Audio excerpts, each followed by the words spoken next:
I must say, Hirsch, doing the work that I'm doing in terms of like friendship and connection, like it hasn't been an easy road. Like Yeah. I've definitely like I've met and made some amazing like new connections and friends along the way. I've also like had some friendship breakups, which have been flipping hard. What if the truth came in a gel cap and we could just pop it in our mouths and forget about it? Well, it doesn't. And we can't. But we can laugh in the face of reality while plotting our survival. Welcome to the Truth Tastes Funny podcast.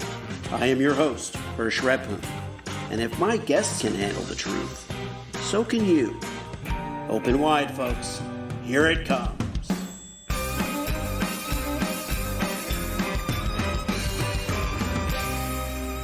My guest today on Truth Tastes Funny is Shelley Doyle. Shelley's a social wealth strategist and a master's student at Royal Roads University. She's researching the social connection habits of hybrid leaders and facilitating an 8-week social intervention program. She has over 20 years of professional communications experience working and studying across 3 continents, and she now works with leaders, founders, and corporate teams, equipping them with evidence based tools and strategies to strengthen their relationships so they can feel deeply connected, trusted, and supported within and beyond the workplace, online and offline. She's also a podcaster. She's hosting Rediscovering Connection, where she speaks to cutting edge researchers, innovative leaders, and community builders who are passionate about connection. And we are going to be talking today about a new endeavor that may be in the works or is in the works. We're going to find out about the communiverse. So, but buckle in, buckle up, because we're about to have a really, really good time with Shelley Doyle. Thank you so much, Hirsch. It's so good to see you again. And one of the things that I'm all about is social wealth. And I love when we see social wealth play out. So you and I met inside Trish Tonai's community. You were the guest Yes. speaker. We connected. I then invited you into one of my workshops, and I'm now sitting here as your guest. So, just a little demonstration to your listeners out there of how this concept of social wealth works. Like, no money has changed its hands at all. And so far, we've had some really positive and exciting experiences together, even though we've been in our own homes for every Yeah. single one of these so far. Yeah, well said. And I those were the words I was searching for as I introduced you, but I felt like I couldn't really put it into words. That kind of magical connectivity that is effortless yet so exciting and so open-ended. Like we have no idea. This is just the beginning.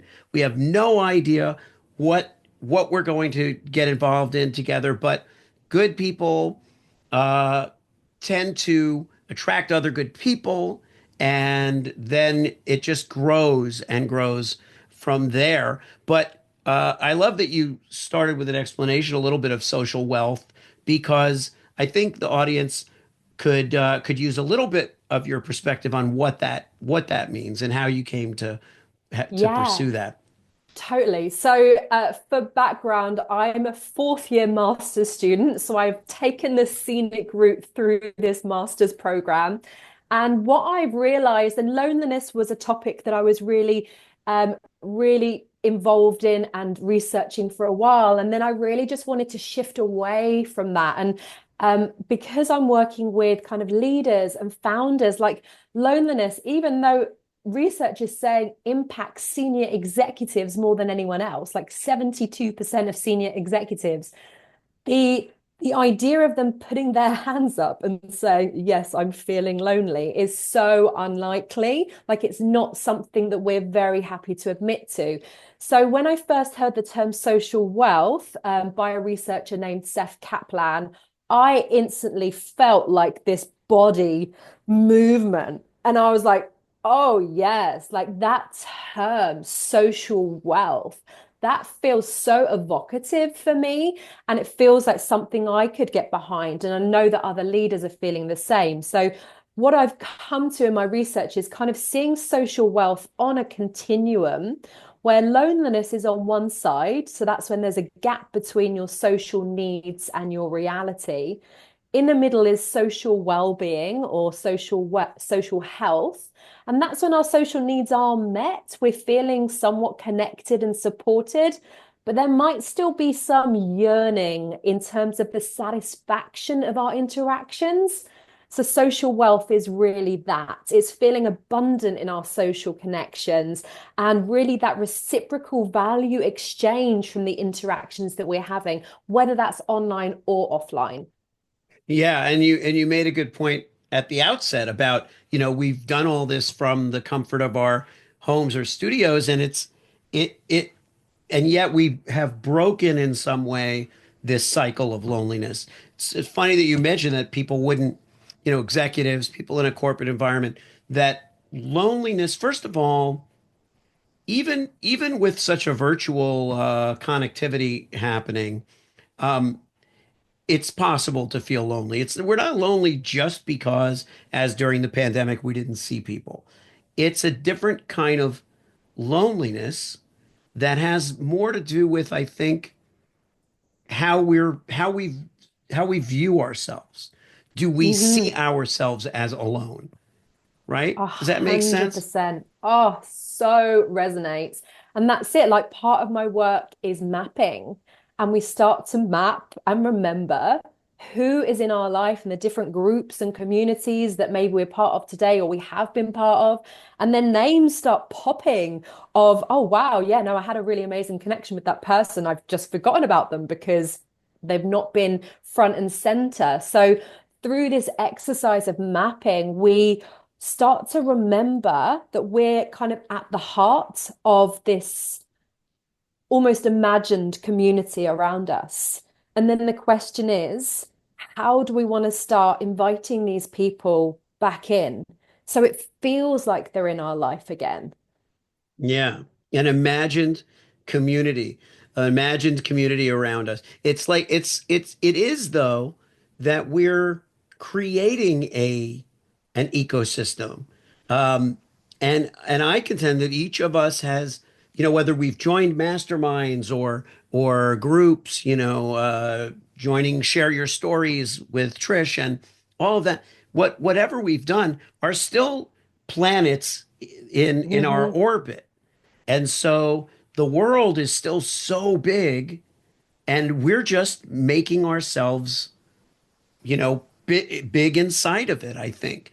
I think the more, like, if you imagine a planet, we're a planet, I'm a planet, and I'm out in space, and you don't see anything around me, you have no sense of dimension, right? I'm neither big nor small as a planet.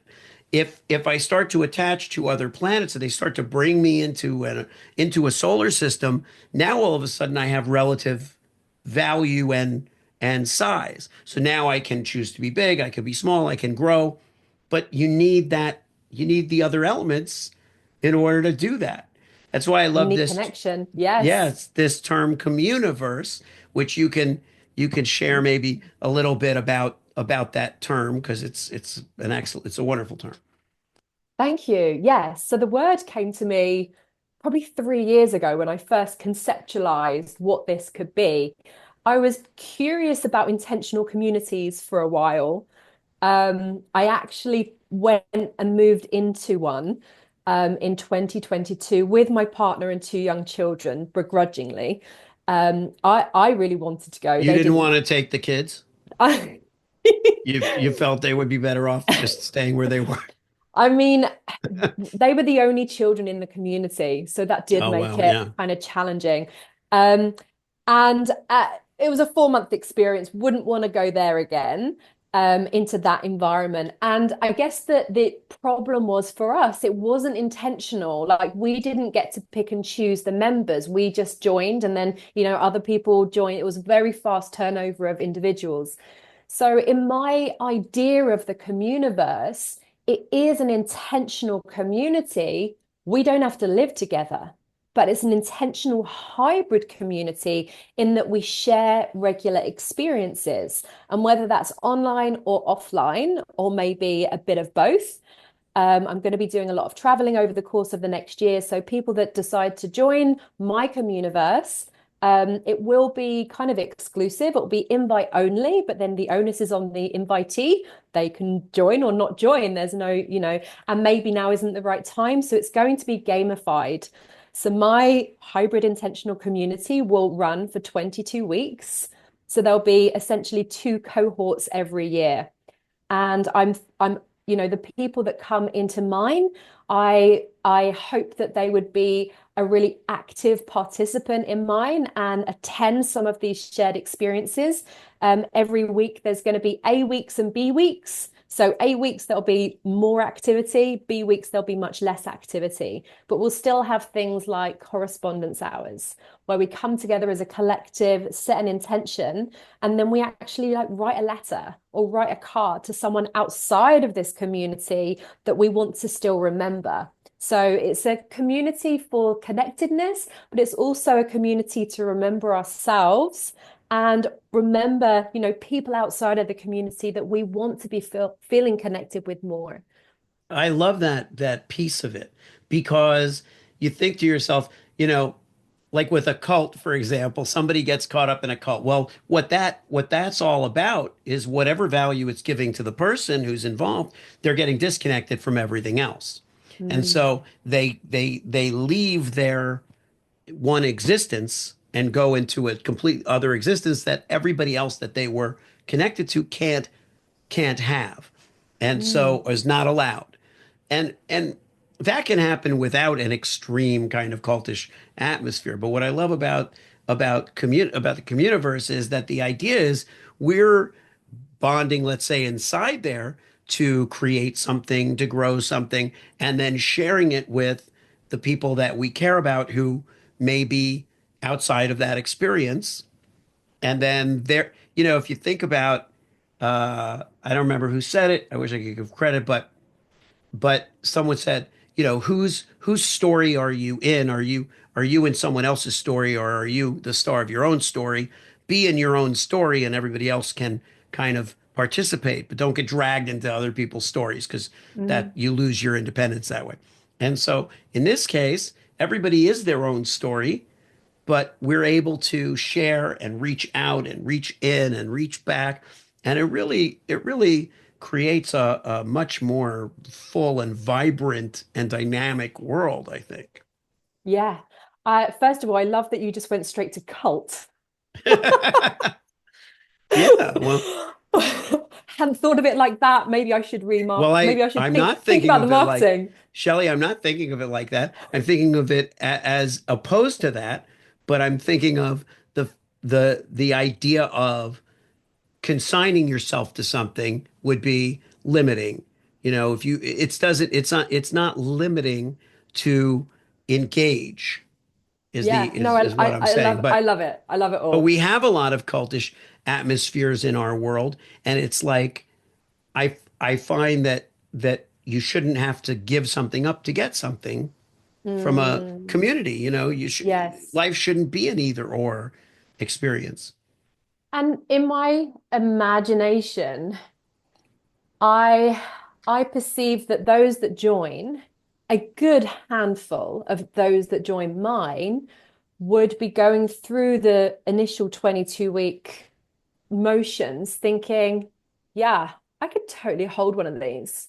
And then in September, we like go together, and then a few other people launch at the same time. And those that launch can collaborate and say, wow, yeah, this is really working inside of mine. How is that? How is that feeling for you? Oh, yeah, I might try that inside mine next time. And like Yeah. just start working together. And then I imagine like all of us being inside one of these, whether you're a host or you're a member. So everyone feels like they are in community. And it's not just like a goal, like there's not just a single goal. It's not like, oh, I'm going to learn this in this like mastermind experience. It's like shared experiences. I've got a whole kind of list of ones that I am proposing, but there will be an intake questionnaire to like see which of these shared experiences most vibe with those that join, so that the shared experiences on the events calendar will be aligned with what excites people the most. But like I've got a VR headset in the cupboard that's just been collecting dust for the last 3 years. It's like, can I bring that out and start actually sharing experiences with people inside my community? And I'm sure other people have got these VR headsets as well. It's like, let's get involved and like see what's going on in there. Let's realize the VR revolution that was supposed to happen, you know. Um, and I love the idea of utilizing that technology to share experiences. Um, and it's fascinating. So who, if anyone, is helping you or partnering with you in this endeavor? What is your, have you formulated a team? What's the story there? Very interesting question. So I have, I guess, what I call my life buddies around me.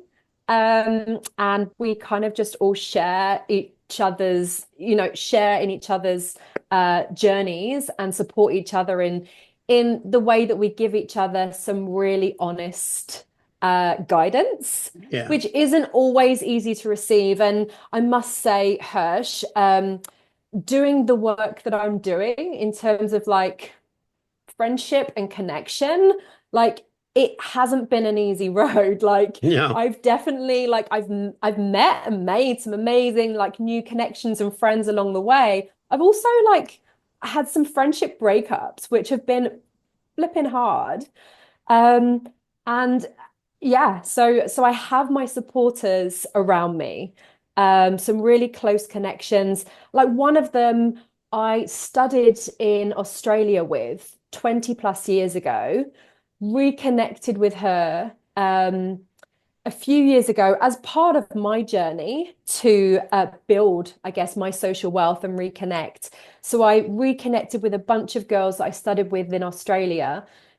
We had about 4 or 5 group digital events, and then this one woman who's amazing. She's been a coach for many, many years. She's in Toronto, and we've now got this like really close relationship. And I've been kind of helping her like with some coaching, and she's been helping me. And again, like no money changes hands between us. We're old friends. So it's like this beautiful reciprocal relationships that I've been creating over the last few years. Wow. That feedback loop also is so important. We were talking before the show a little bit about your mom giving you feedback, your mom as a kind of a great sounding board for what you're doing. Share a little about that relationship. Yeah, thank you. So my mum and I have always been super, super close. Like she was a young mum, and then I was an older mum. So I didn't have my first child till I was 34. So we had 34 years together, where I was a bit of a boomerang child. I would like work in London for a few years, and then I'd move back home for a few months. So we were always very, very close. She's very into philosophy, the science of happiness, which I studied. She goes to a lot of happiness seminars. So a real positive spirit and influence in my life. So when I've been talking about the communiverse and everything, she's like, yes, I'm in. Like, how can I be part of this journey? She's like my biggest fan when it comes to my podcast and everything. So, but I guess again, like I was saying, she's willing to share frankly with me. And I think that's so important with our closest connections, that we're willing to hear their thoughts and sometimes even, challenge that and be like, I understand your concerns here, but I still think this is the right way to go because, but, and there's this thing about, so we have our green friends, our orange friends, and our red friends. I don't know if you've heard of this before.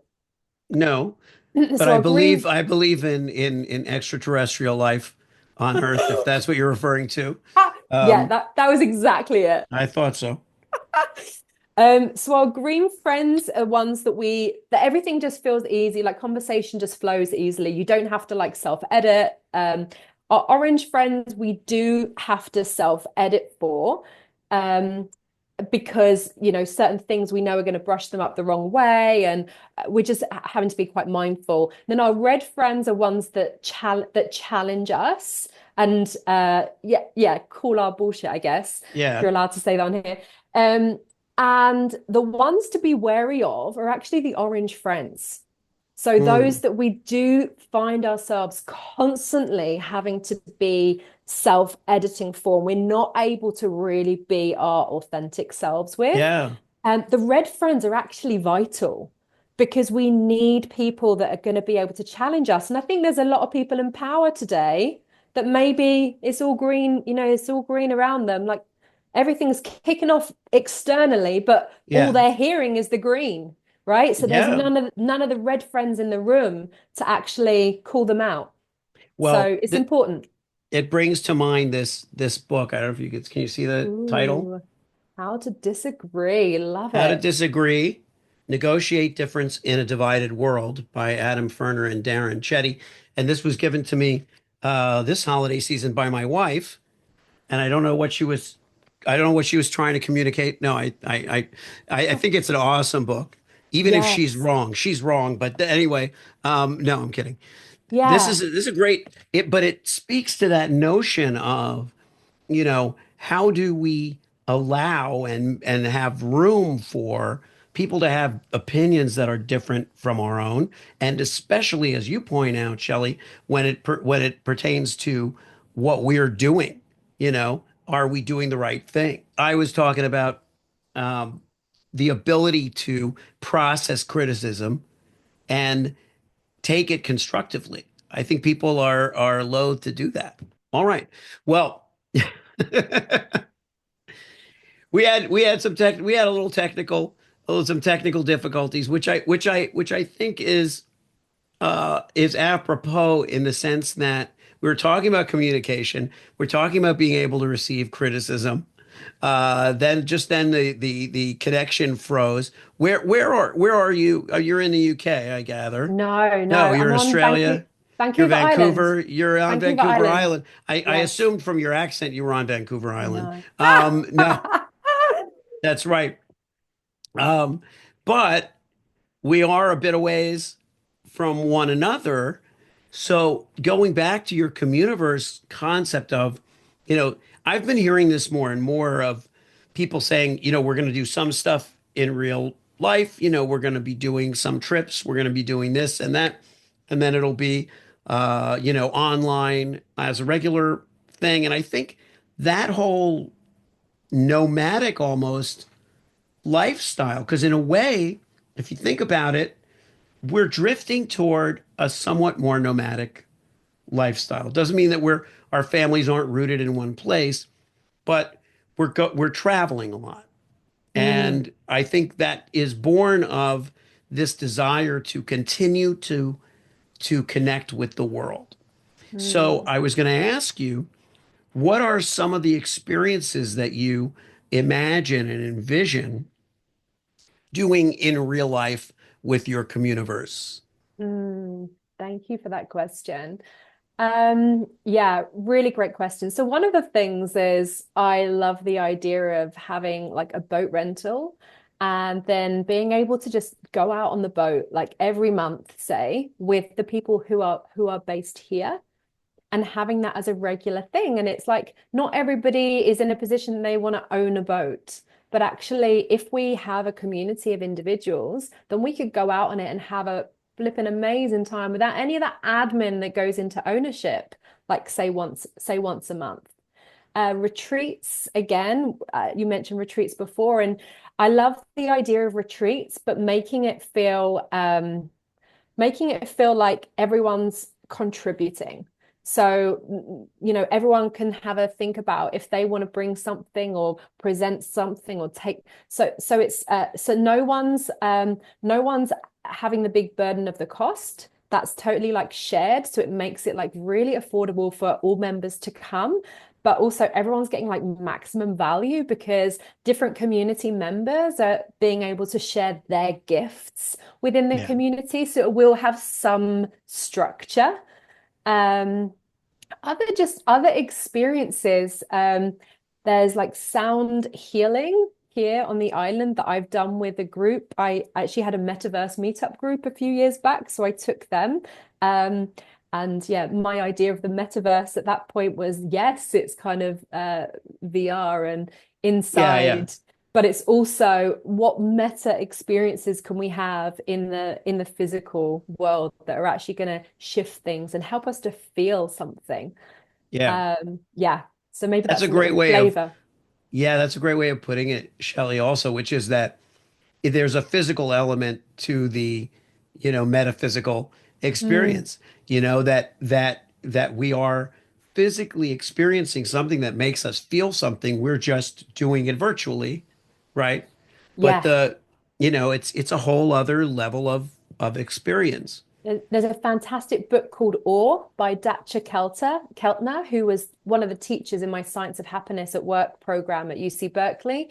And it's all about how sharing an awe-inspiring experience with someone connects you and changes the way that you feel. So like going for a group hike to a phenomenal view and then staying there for a little while, like that is like an imprinted memory that your group is then going to share. And that's going to go with you like the next time you go for coffee.